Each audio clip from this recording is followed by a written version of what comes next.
Hello everyone, welcome to EduTap and also welcome to the government scheme sessions, and the schemes that we are covering, they will cater to any examination that you are preparing for. See the scheme, today we are going to do two schemes, and those are Sarva Shiksha Abhiyan as well as we have another one which is Rashtriya Madhyamik Shiksha Abhiyan, alright. So these two are sub schemes of Samagra Shiksha Abhiyan that we have already covered, and I told you in my next session I'll cover this, and that is why we are doing this, alright. So see, we are doing Ministry of Education. We are doing all the schemes ministry wise, and currently we are in Ministry of Education. And see, before starting, to a new audience, kindly subscribe to our YouTube channel and do join our Telegram channel to get the PDF of all the lectures that we provide here on YouTube. Alright. So see, let's go to the flashback. And if you have seen my previous session, so what I told you that last time we did Samagra Shiksha Abhiyan. Now it has three sub schemes inside it, right? So this we have covered. The link of it I'll provide it in the description box below. You can look at it if you want to, right? So now it has three sub schemes. One is Sarva Shiksha Abhiyan, second is Rashtriya Madhyamik Shiksha Abhiyan, and the third is centrally sponsored scheme for teachers education, that is Nishtha, and that is also we have already covered, right? So this you can find in description box, this you can find in description box. Very important scheme for Ministry of Education. Now which two are left?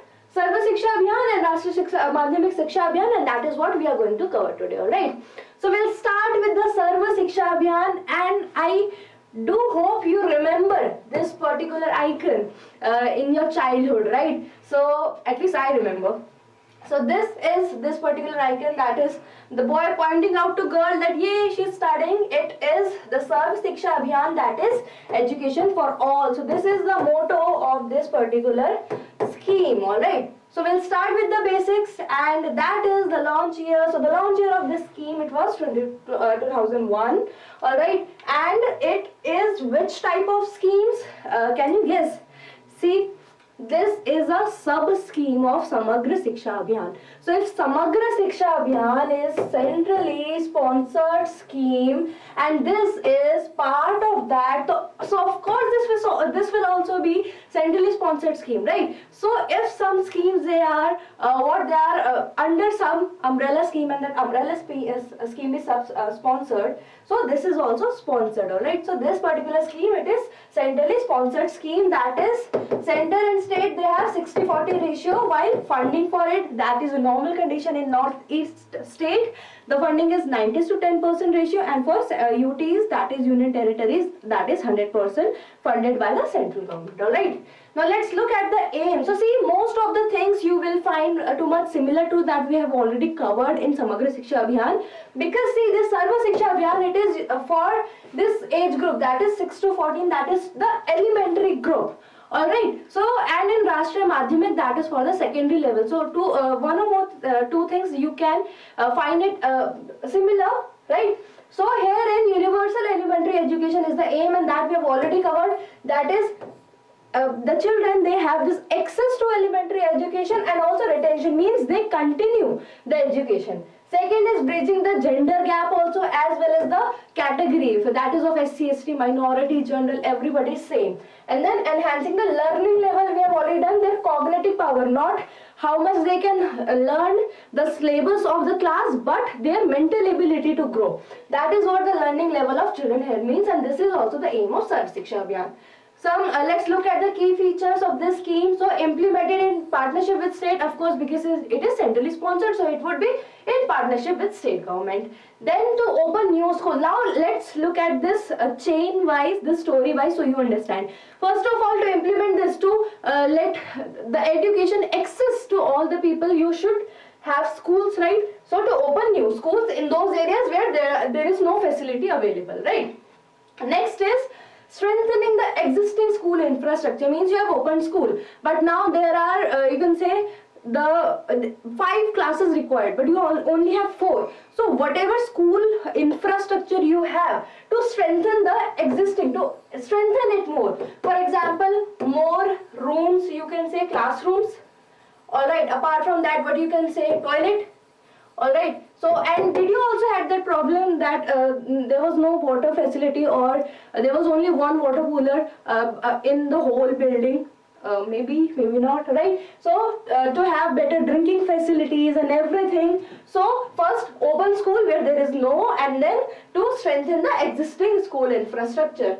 Alright, next is existing schools with inadequate. Now let's come to the teachers. Alright, so first we have lured the children to come to school by giving them good facilities, infrastructure wise. Now let's focus on the teachers. So in the existing schools where there is inadequate number of teachers, alright, so to provide them with additional teachers, and wherever there is already enough teachers present, to build their capacity basically a skill, and much of it we have already covered in Nishtha, right? You can watch it from the description, from the link that is in the description box. So building the capacity of existing teachers, right, by giving them training, letting them know how to include all the child in the studies, right? Next is this SSA Sarva Shiksha Abhiyan. It seeks to provide quality elementary education.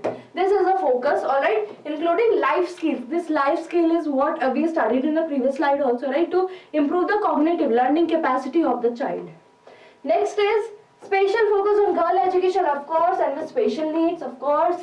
Then we have computer education, digitalization, digital board. You remember in the last Samagra Shiksha Abhiyan we did about the operation board, digital board. And there is one important factor in this key feature, that is Padhe Bharat Bade Bharat program. So this is an important program that is a feature of this Sarva Shiksha Abhiyan. So we'll have a quick look at what is Padhe Bharat Bade Bharat program is. So it is a twin track approach, means there are two major factors that would be focused in this program, which is under Sarva Shiksha Abhiyan. So Samagra Shiksha Abhiyan, in that we have Sarva Shiksha Abhiyan. Now it also have one important program under it, which is Padhe Bharat Bade Bharat. Alright, first is to encourage to develop this interest of reading and writing with comprehension in this elementary group, this 6 to 14 years group, so that they have this interest in reading. They read a lot, they develop this curiosity to learn, to read new things, new books, right? So that is one approach. Second is early mathematics, so that from the early stage they have focus and clarity of mathematics, of the shapes, what are the different geometrical shapes and other such things, addition, multiplication, everything. Alright, so these two would be focused from the early. Herein especially class 1 and 2 are being focused. Alright, next is, so why this is done? To improve children's language development through generation interest in writing, so that they have better knowledge of the different languages, because when they read, when they write, of course that would develop, right? Next is to create a positive and natural interest in mathematics, because if you're focusing this, targeting the base of a child education, right? So definitely in the further years they would develop this innate or the natural interest in mathematics. So reading, writing and mathematics, they are the two focus for the elementary section, especially for class 1 and 2 under this Padhe Bharat Bade Bharat. Alright, next, now what government will do? We studied the key feature of the scheme. Now how government would help? So government would do what? They would provide free textbook, supplementary means additional reading material into the schools to the children, so that they develop the interest with a lot of you can say in comic way, comic pictures, and then a lot of text, so that they develop the interest, and that would be free. In service, teachers training to teach the trainers how to develop this interest. And one more important, that is dedicated teachers for foundation classes. What does it mean? So it means sincere teachers who really want to focus on each and every child, so that, because that is the base, right? This elementary class, it is the base of the student. So dedicated teachers for the foundation classes. Foundation means basics, right?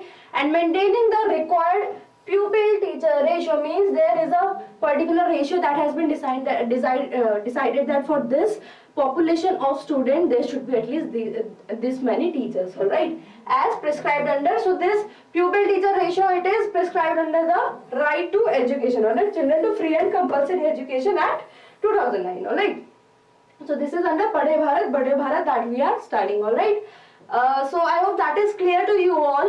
about this particular scheme. So this scheme was for the elementary group. We studied about it. It was launched in 2001, and then we studied about the key features to focus to give universal education to 6 to 14 years, and then we studied about Padhe Bharat, that is to focus on the reading, writing as well as the mathematics, alright, to the elementary level. Next, now let's come to Rashtriya Madhyamik Shiksha Abhiyan. Madhyamik is, that is for secondary. Alright, secondary education. What is the secondary and everything we'll study in the slides, right? So specifics start with the launch year, that is 2009. So that of Sarva Shiksha was 2001. This is 2009. Samagra was 2018, right? Next is aim. That is to enhance access to secondary education and to improve its quality. Of course, we are studying everything for improving the quality of education. What are the objectives of this? To achieve gross enrollment ratio of 75% for class 9th and 10th. So what is the secondary we are talking about? That is class 9th, 10th, right? Within 5 years, providing reasonable distance of 5 to 7. Let's understand this particular point one by one. We are focusing on 9 to 10th. First point is this. Second is here the aim of this objective of this particular abhiyan of the scheme is to have this enrollment, means you can say admission of these secondary education, the group of the students who belong to this criteria, at least 75%. Alright. Now within 5 years. In fact, in Sarva Shiksha Abhiyan also there was a time limit. In it also there was a time limit, but it's keep on extending. Alright. So this says 5 years since 2009, but it has been extending.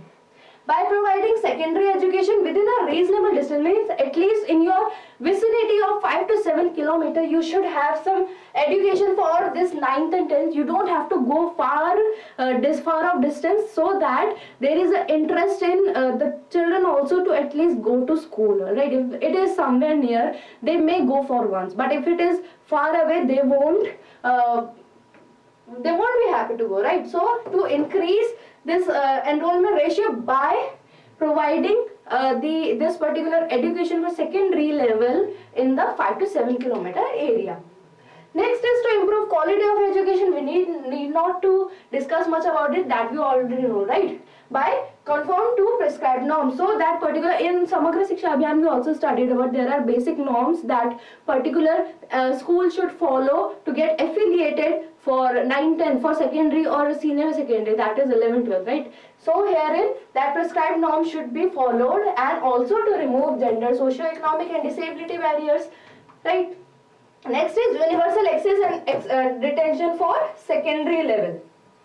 So these are somewhat similar, 1-2 points may be different, but this is the wholesome, you can say, conclusion of the particular Rashtriya Madhyamik Shiksha Abhiyan. So there are some key features. First is physical facilities. Physical facilities means all the school infrastructure, better drinking facilities, washrooms, separate washroom for girls, right? Everything. Then quality intervention. So in quality intervention is to improve the quality of education. That is by training the teachers, making a good syllabus for the secondary level and everything. That is the quality intervention to improve the quality. Alright, and next is equity. Equity means equal. So how this equity intervention will be taken place under this particular abhiyan? So that is by increasing the number of female in the education system, alright, at the student level also, in the teacher level also. So even the teachers, the female would be given preference, so that there is an equal number of male and female in the school, or at least to some extent equal. Alright. Apart from that, focusing on the minorities, because they are also they also need special focus to be equal to the general category, right? So these are the 3 key features. And the last thing under this is, see, there are 4 these you can say programs or portals, initiatives, that would be the right word. So these initiatives, they were launched or they were done in 2015. So all the 4 that you can see here, all were launched in 2015 initiatives, these. And what are these? We'll have a quick review of that. So the first one is Shala Siddhi, that is National Program for School Standards and Evaluation Framework. So in this portal, what will happen? The the schools, they would write about themselves, describe whatever facilities are there in school, and that can be seen by all, and then all they can give a feedback also. So herein, to improve the condition of the school, this particular portal has been made wherein feedback could be given. Second is Shala Darpan. This is specially for KVs, Kendra Vidyalayas, and in this portal Kendra Vidyalayas, there all the administrative things that are followed in Kendra Vidyalaya, they are being posted by every school, every branch of it, and in fact the parents, they can also look at what is the attendance status of their ward in the school and everything under that, so that there is open to all, to the student, they could get better, you can just, they could look at the syllabus also. So everything for the ease of parents, teachers and administration, this particular Shala Darpan was made for KV. E-Pathshala we have already discussed also, right? So this is an app wherein you can find any books, or most of the books are present in this. That is an easy access for the teacher, student, whoever you are, you can go there. There are many books that you can read. And next is this Kala Utsav. Kala, it means some talent. So this is to encourage the singing, dancing, or whatever talent that you have in the students, so that they can come ahead with that and they can celebrated in a sense that they have this they get this platform to showcase their talent, and that would encourage them to move forward. So we have covered two schemes today, Sarva Shiksha Abhiyan, Rashtriya Madhyamik Shiksha Abhiyan. We have covered all the important points. I hope everything is clear to you all, and that is all for today. And there is one announcement also, that mega sale is going on, and it is valid till today only. So you can get flat 50% off on all our combo courses by using the code COMBO. And if you want to purchase just one course only, you can use the code SINGLE, and you can get 40% plus additional 10% off on all our the courses that you can see in the screen. That is for RBI Grade B, SEBI Grade A, NABARD Grade A, IBPS, AFO, UPSC, APFC, ICRAO and ESIC. Alright, so these are the courses, and I hope you will take the benefit of it. So the homework for you is, what is pupil teacher ratio, right? In one of the slide we discussed about it, about the pupil teacher ratio. You tell me what is the current ratio according to the Right to Education Act 2009, alright? Now these are the toppers of yesterday class. I asked what is Pratham. So it is an NGO, government NGO that initially started from the Mumbai, and it focuses on innovative learning, alright, to improve the quality of education in India. So Neelam, she gave a quite comprehensive answer. Very good, Neelam. And then Sagar also said the correct answer, and quite comprehensive. Very good, Sagar. Janani said the correct answer. Very good. She gives answer frequently, and that's a good thing. And then we have AIM. Thank you. I'm happy you liked the session. Thank you, Raj. And Pulepu, sorry if I'm not, Nivedita. Yeah. So Nivedita, see, it's SEBI's final call, and maybe they would accept it, maybe they would not, but either case you prepare for it, because that would provide you an experience for the next cycle. And maybe it may happen that at the end they could ask for an affidavit or something like that for this. So just focus on your examination right now, and whatever will be, alright? So that is all for today. So thank you everyone. I hope you enjoyed the session, and do give me feedback also about what scheme can I cover, or how to make this these sessions more student friendly, alright? So everything, feedbacks, queries, everything are welcomed in the comment section below. Thank you.